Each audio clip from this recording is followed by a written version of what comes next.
I woke up in a hospital bed to find my lawyer standing over me with documents in his hands and a look on his face I'll never forget. "Vivian," he said quietly, "your son just tried to have you declared legally dead while you were still in surgery." My name is Vivian Porter. I'm 73 years old, and I'm about to tell you the most unbelievable story of my life. One that started with a routine surgery and ended with me discovering that my own son had been planning my financial murder for months. But before I dive in, tell me, where are you watching this from? Drop your location in the comments below. I love hearing from all of you. Let me take you back 6 months. I was living comfortably in Portland, Oregon, in the home my late husband Richard and I bought in 1985. Richard passed away 8 years ago from a heart attack, and since then, I'd been managing everything on my own: my finances, my investments, my small rental property portfolio. I wasn't wealthy by any means, but I was comfortable. I had about $400,000 in savings, 2 rental properties worth roughly $300,000 each, and a modest collection of jewelry Richard had given me over our 42 years of marriage. My son Brandon is 48 years old. He's my only child. For years, he'd been what I thought was a successful real estate developer. Nice suits, expensive car, always talking about deals and investments. He visited regularly, always asking how I was managing, if I needed help with anything. I thought he was being a devoted son. I had no idea he was actually doing reconnaissance. The truth started to reveal itself in January when I was diagnosed with a heart valve issue. Nothing life-threatening, but serious enough that my cardiologist recommended surgery. It was supposed to be routine. They'd go in, repair the valve, and I'd be back home in a week. Brandon immediately jumped into action. He insisted on being there for every doctor's appointment.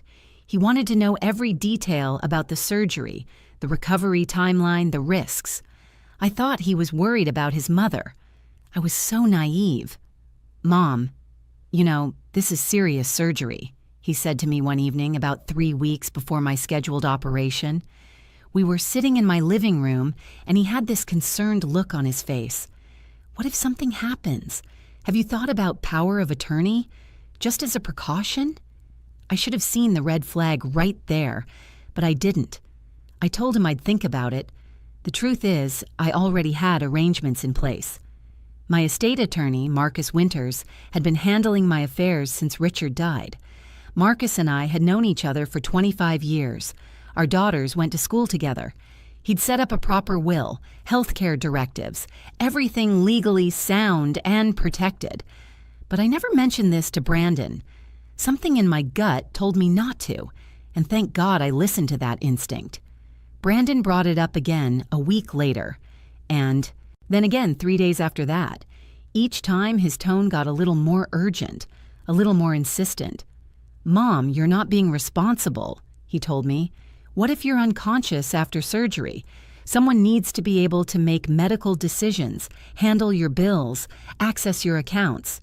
He made it sound so reasonable, so necessary. He even offered to have his attorney draw up the paperwork to save me the trouble. That's when I made the smartest decision of my entire ordeal. I called Marcus. I told him about Brandon's pressure, about how uncomfortable it made me feel. Marcus didn't hesitate. "Vivian, don't sign anything, not a single document. If Brandon asks again, tell him you need to think about it and you'll use your own attorney. And Vivian, I want you to do something for me. I want you to give me permission to do a background check on Brandon's finances." I was shocked. "Marcus, he's my son. That seems—" "Trust me on this," Marcus interrupted. "Something doesn't feel right. Let me look into it. If I'm wrong, I'll apologize. But if I'm right, you need to know before you go into that hospital." I agreed, though it made me feel terrible. What kind of mother investigates her own child? But Marcus called me back 72 hours later, and the tone of his voice made my blood run cold. "Vivian, we need to meet, today. Can you come to my office?" What Marcus showed me that afternoon destroyed everything I thought I knew about my son. Brandon wasn't a successful developer. He was drowning in debt, nearly $2 million worth. His last 3 real estate projects had failed spectacularly. He'd been borrowing from private lenders at astronomical interest rates. His house, his car, everything was mortgaged beyond reason. He was 3 months away from bankruptcy, possibly criminal charges for fraud. He needs money, Vivian, desperately, and he knows you have it, Marcus explained, spreading documents across his desk. I'm concerned about the timing of his interest in power of attorney. Very concerned. I sat there in Marcus's office, staring at bank statements and court filings with my son's name on them, and I felt something inside me harden. This was the baby I'd carried for 9 months, the toddler I'd stayed up with during nightmares, the teenager I defended against everyone, and he was planning to rob me. What do we do? I asked Marcus. First, you don't sign anything. Second, we need to document everything, every conversation, every request he makes. Third, and this is crucial, we set up some protection. I'm going to draft an emergency revocation document. If anything happens, if anyone tries to claim power of attorney over you, this document invalidates it immediately. I'll keep the original in my safe. I'm also going to file it with the county clerk's office. Do you really think he'd... Vivian, Marcus cut me off gently. I think your son is desperate, and desperate people do desperate things. The surgery was scheduled for February 14th, Valentine's Day, ironically enough. Brandon called me the night before. Mom, I'll be there early. I'll be with you the whole time. Don't worry about anything. His voice was so warm, so reassuring. If I hadn't known what I knew, I would have believed he genuinely cared. But Marcus and I had spent the past 2 weeks preparing for every possible scenario. We'd created a paper trail. We'd documented Brandon's financial situation. We'd set up automated alerts on all my accounts that would notify Marcus immediately if there was any unusual activity. And most importantly, Marcus had arranged to be at the hospital under the pretense of bringing me some documents to sign related to one of my rental properties. I arrived at the hospital at 6 a.m. Brandon was already there, pacing in the pre-op area. He hugged me, asked how I was feeling, told me everything would be fine.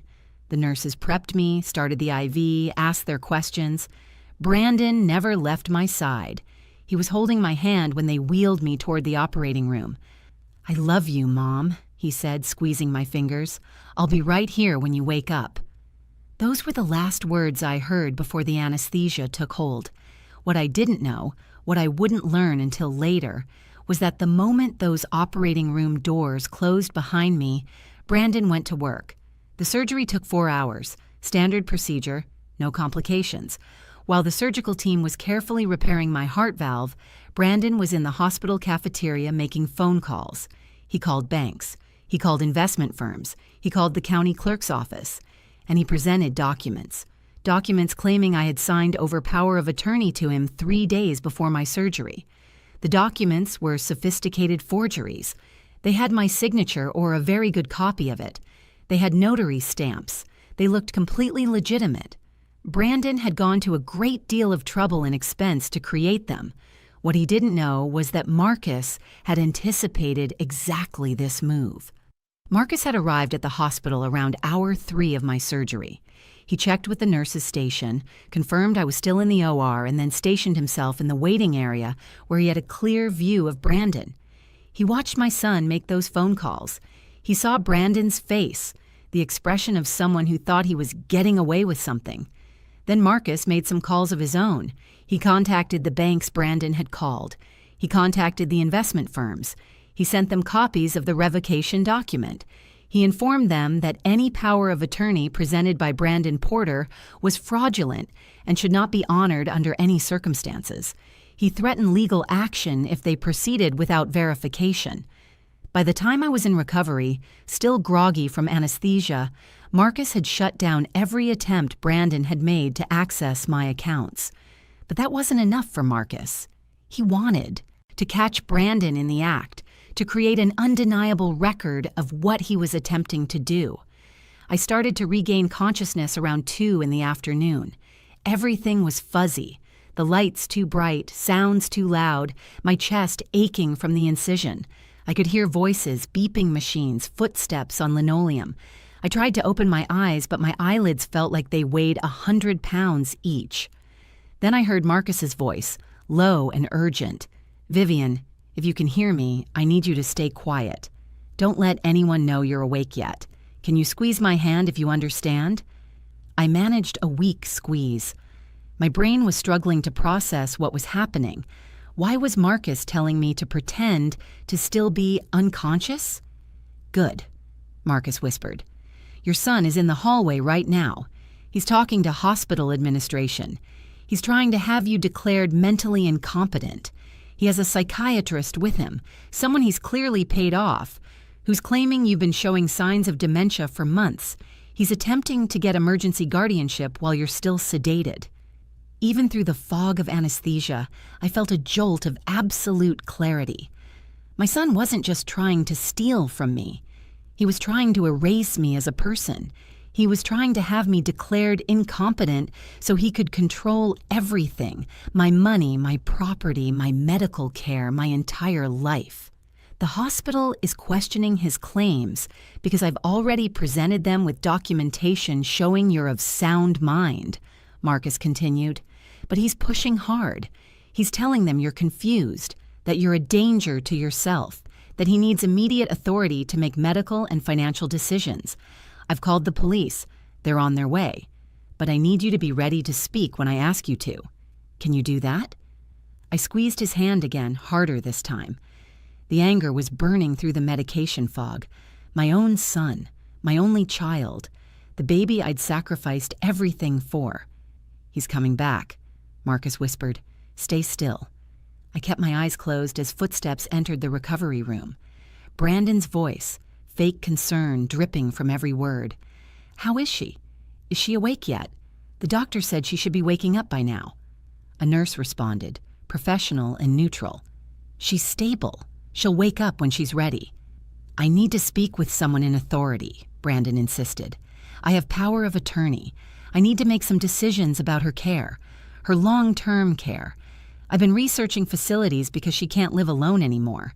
Her memory has been—" "Mr. Porter," Marcus interrupted, and I could hear the steel in his voice. "We need to talk, outside." "Who the hell are you?" Brandon shot back. "This is a family matter. I don't know who you think you are, but—" "I'm Vivian Porter's attorney of record. I'm also the person who's been documenting your fraudulent attempts to access her accounts for the past 4 hours. And I'm the person who's going to be standing next to you when the police arrive in approximately—" He paused. 3 minutes. The silence that followed Marcus's statement was deafening. Even through my closed eyelids, I could feel the tension in the room crystallize into something dangerous. "I don't know what you're talking about," Brandon finally said, but his voice had changed.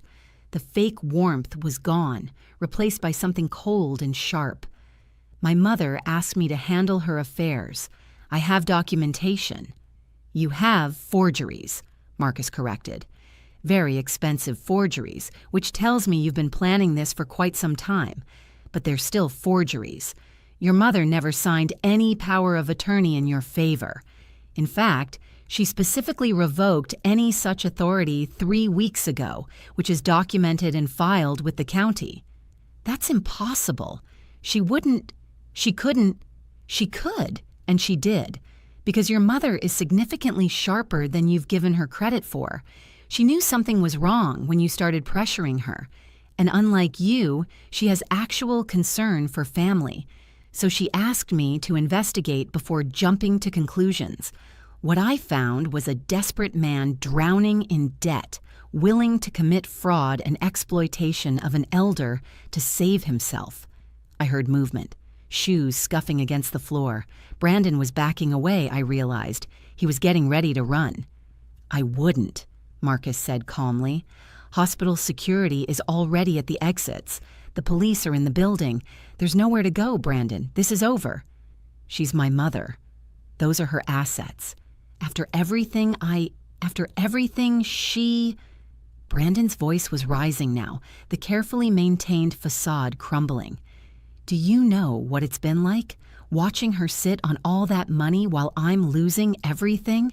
She doesn't need it all. She's old. She could help me. She should help me. I'm her son. You're a thief, Marcus said, and the words hung in the air like a judgment. And you were willing to have your own mother declared incompetent, to put her in a facility against her will, to rob her of her autonomy and dignity, all to cover your own bad decisions. You don't understand. The debt, the people I owe, they're not the kind of people who accept excuses. I needed that money. I need it now. Then you should have asked your mother for help honestly. You should have told her the truth and let her decide. Instead, you chose to betray her trust in the most fundamental way possible. I heard new voices then, deeper, authoritative. The police had arrived. Marcus had timed everything perfectly. Brandon Porter? One of the officers spoke. We need you to come with us. We have some questions about fraudulent documents and attempted elder financial exploitation. What happened next would forever be seared into my memory. My son, the child I'd raised, the boy I'd taught to read, the young man I'd sent to college, started yelling, screaming about his rights, about how this was all a misunderstanding, about how I was confused and needed his help. The desperation in his voice wasn't for me. It was for himself, for the money he thought he was about to lose. And that's when I opened my eyes. Brandon, I said, my voice rough from the breathing tube they'd had in my throat during surgery, but clear enough, strong enough. Stop talking. The room went completely silent. Brandon spun around, his face going white as he stared at me. The officers paused. Marcus stepped closer to my bed, a slight smile on his face. Mom, Brandon breathed, you're awake. Thank God. Tell them this is all a misunderstanding. Tell them I was just trying to help you. You were trying to steal from me, I interrupted. My voice was getting stronger with each word. You forged documents. You attempted to access my bank accounts without authorization. You tried to have me declared mentally incompetent while I was in surgery. And from what I just heard, you've been planning this for weeks, possibly months. No, Mom, you're confused. The anesthesia... I'm not confused, Brandon. I'm perfectly clear. Marcus, please give the officers copies of all the documentation we prepared. I watched my son's face as the truth hit him. That I'd known, that I'd been aware of his financial problems, that I'd set up protections before ever going into surgery. The shock gave way to something uglier. Rage. You knew? He hissed. You knew I was in trouble and you did nothing? What kind of mother does that? The kind who wanted to give her son a chance to do the right thing, I replied. The kind who waited to see if you'd come to me honestly and ask for help instead of trying to rob me. You failed that test, Brandon. Unbelievable. You were testing me? While I'm losing everything? You're losing everything because you made bad decisions and then tried to fix them by committing crimes against your own mother. That's on you, not on me. One of the officers stepped forward. Mr. Porter, we need you to come with us now. You can continue this conversation at the station. Brandon looked at me with an expression I'd never seen before. Pure hatred. I hope you're happy, Mom. I hope it was worth it. Keeping your precious money and destroying your only son. I didn't destroy you, I said quietly. You destroyed yourself. I just refused to let you destroy me in the process. They led him away in handcuffs. I could hear him yelling as they took him down the hallway, his voice echoing off the walls, ranting about ungrateful parents and greedy old women who cared more about money than family. The nurses in the recovery room were stunned, exchanging glances but saying nothing. When the door finally closed and the sound of Brandon's voice faded, I looked at Marcus. Is it really over? The immediate threat is, he replied, but there's more you need to know. While you were in surgery, Brandon didn't just try to access your accounts. He went to your house. My heart, freshly repaired, seemed to skip a beat. What did he do? Let me get the detective. He needs to hear this directly from you, and you need to hear what they found. If you're as stunned as I was at what I'm about to tell you next, hit that subscribe button. Detective Sarah Martinez came into my recovery room 20 minutes later. She was in her mid-40s, with sharp eyes and a notebook already open in her hands. Marcus stayed by my bedside as she pulled up a chair. "Mrs. Porter, I know you're recovering from surgery, so I'll try to make this quick," she began. "We need to talk about what your son did while you were in the operating room. It goes beyond the financial fraud." I felt Marcus's hand on my shoulder, steadying me. "Tell me." "We executed a search warrant at your residence based on information Mr. Winters provided us. What we found suggests your son had been planning this for significantly longer than we initially thought." She flipped through her notebook. "We found a second set of keys to your home, which he'd apparently had made without your knowledge. We found documents showing he'd been surveilling your daily routines for at least 3 months, and we found evidence that he'd entered your home multiple times while you were out." My stomach turned. "He was in my house? When?" "Best we can determine. At least 6 times in the past 2 months. We believe he was documenting your assets, photographing your jewelry, searching for financial documents, possibly installing some kind of monitoring software on your home computer." "Oh my God." "But here's where it gets worse, Mrs. Porter. This morning, while you were in surgery, he went to your house with a moving truck. He had 2 other men with him. We're still working on identifying them. They loaded up approximately 40 boxes of your belongings. Your jewelry was gone, several pieces of furniture, file boxes from your home office, even some of your personal items, photos, clothing. When we intercepted them, the truck was heading toward a storage facility in Vancouver, Washington, just across the state line. I couldn't breathe. The machines I was hooked up to started beeping faster as my heart rate spiked. A nurse rushed over, checking my vitals, looking concerned. "Mrs. Porter, you need to stay calm," the nurse said. "Your blood pressure is spiking." "He was stealing my life," I managed to say. "While I was on an operating table, he was stealing my entire life." Detective Martinez nodded grimly. "That's exactly what he was doing. We believe his plan was to have you declared incompetent, potentially get you placed in a long-term care facility, and then liquidate your assets. The jewelry alone, according to the appraisals we found in his possession, was worth approximately $150,000. Your mother's engagement ring, your grandmother's pearls, the diamond bracelet your late husband gave you for your 40th anniversary." I closed my eyes, tears streaming down my face, not from sadness, from rage. Pure, white-hot rage. These weren't just valuable items, they were my history, my memories, the physical representations of a lifetime of love and loss and important moments. And my son was going to sell them like they were items at a garage sale. "We recovered everything," Detective Martinez continued. "It's all being cataloged as evidence, but you'll get it back. Every single piece. I promise you that." "What charges is he facing?" I asked, opening my eyes and looking directly at her. "So far? Multiple counts." Detective Martinez continued, her voice steady and professional. "Attempted financial exploitation of an elder, forgery, fraud, theft, burglary, and potentially identity theft, depending on what our tech team finds on your computer. If convicted on all counts, he's looking at minimum 15 years in state prison, possibly more." "Good," I said, and I meant it. The nurse gave me a concerned look, but I didn't care. "I want him prosecuted to the fullest extent of the law. I don't want any plea deals. I don't want any reduced sentences. I want everyone to know exactly what he did." "Mrs. Porter, I understand you're angry and you have every right to be," Detective Martinez said carefully, "but I need you to understand that your son is already trying to spin this. His attorney contacted us an hour ago claiming this was all a misunderstanding, that he was just trying to protect your assets, that he was worried about your mental state. He's going to paint himself as a concerned son and you as a confused elderly woman." "Then we bury him in evidence," Marcus interjected. "We have the forged documents. We have the bank records showing his attempts at unauthorized access. We have his financial records showing his motive.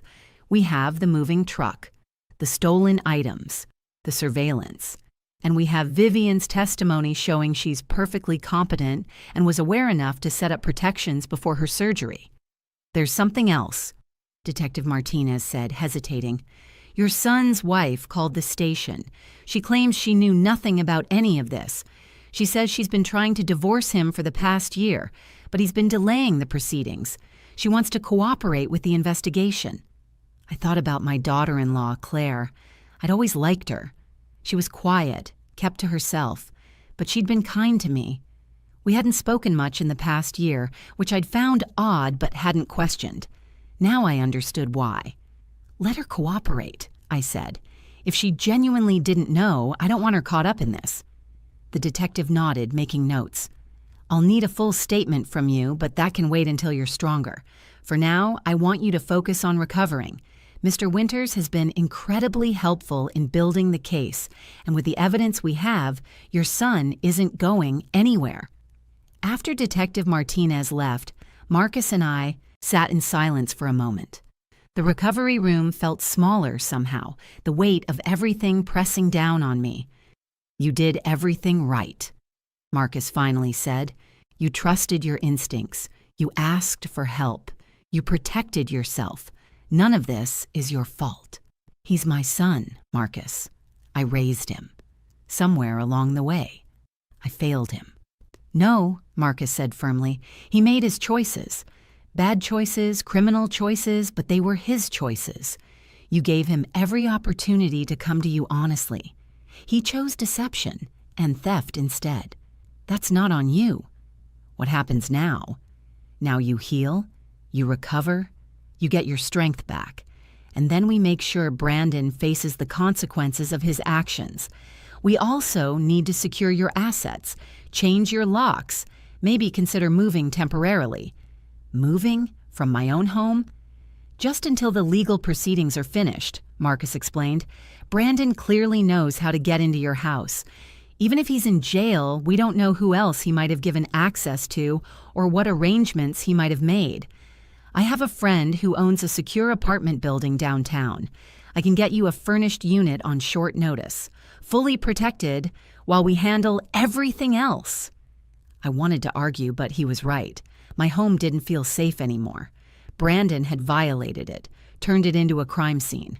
The thought of going back there and sleeping in rooms he'd searched through, seeing furniture he'd planned to steal, walking on floors he'd crossed with criminal intent, it made me feel sick.